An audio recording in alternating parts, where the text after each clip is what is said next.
अब हम यहाँ पर पद परिचय प्रारंभ कर रहे हैं, क्रिया शब्दों का पद परिचय। तो एक वाक्य ले लें कि कृष्ण ने कंस को मारा। ध्यान रखिए, क्रिया पद का जब हमें परिचय देना हो तो हमें मुख्य रूप से क्रिया का भेद बताना है, काल बताना है, किस कर्ता की वह क्रिया है यह बताना है, और अगर कोई पूरक है तो वो बताना है। अन्यथा खास तौर से क्रिया का भेद, काल और किस की वो क्रिया है, बस हमें ये चीजें बतानी है। अब यहाँ देखिए, कृष्ण ने कंस को मारा। यहाँ पर क्रियापद क्या है? मारा। किसको मारा? कंस को मारा। किसने मारा? कृष्ण ने मारा। तो ये कृष्ण कर्ता हुआ, कंस कर्म हुआ और मारा क्रिया हुई।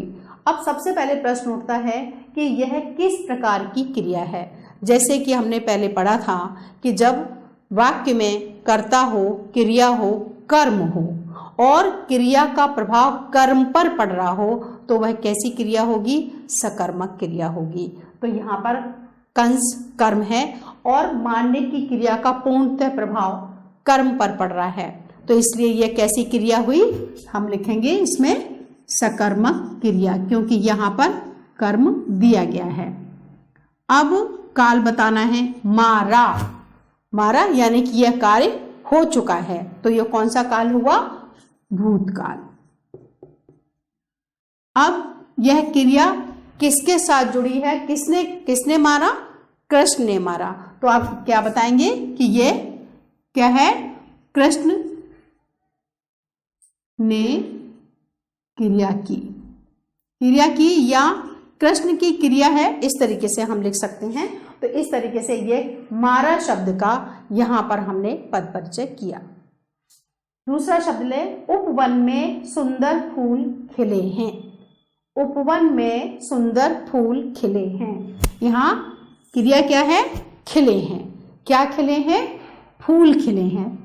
अब उपवन में यह कोई कार्य नहीं हो रहा, तो यहाँ पर हम देख रहे हैं कि मुख्य रूप से यहाँ पर फूलों के खिलने की बात हो रही है। तो यहाँ पर कोई भी जो क्रिया है इसमें कोई कर्म नहीं है, कोई कर्म नहीं हो रहा है, फूलों की जस्ट बात हो रही है, फूल खिले हुए हैं। तो यह कैसी क्रिया हुई?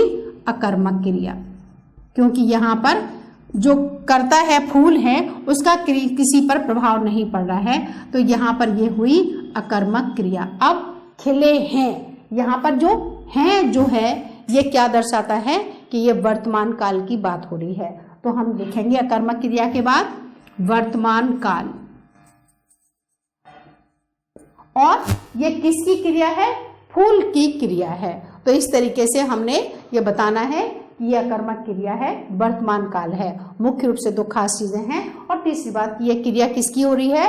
ये फूलों के द्वारा की जा रही है। तो इस तरीके से लिखेंगे तो ये इसका पद परिचय हुआ। एक और सेंटेंस ले लें, बच्चे दौड़ते हैं। कौन दौड़ रहा है? बच्चे दौड़ रहे हैं। अब यहाँ पर हम देख रहे हैं और कुछ है ही नहीं वाक्य में, तो यहाँ कर्म नहीं है, सिर्फ कर्ता है और क्रिया है। जब कर्ता और क्रिया ही है तो वह कैसी क्रिया हुई? अकर्मक क्रिया हुई, क्योंकि वहां पर सिर्फ क्रिया हो रही है, कुछ कर्म नहीं हो रहा। तो ये अकर्मक क्रिया हुई। और है का प्रयोग किया गया है शब्द वर्तमान काल को दर्शाता है, तो हम लिखेंगे अकर्मक क्रिया और वर्तमान काल। और कौन कर रहा है इस क्रिया को? कर्ता कर रहा है, यानी बच्चों की क्रिया है, बच्चों के द्वारा की जा रही है। कर्तृवाच्य वाक्य बनाइए, कर्तृवाच्य लिख दें या हम ये लिख दें कि ये किसकी क्रिया है, दोनों ही एक ही बात है। तो हम इस तरीके से इसका पद परिचय कर सकते हैं।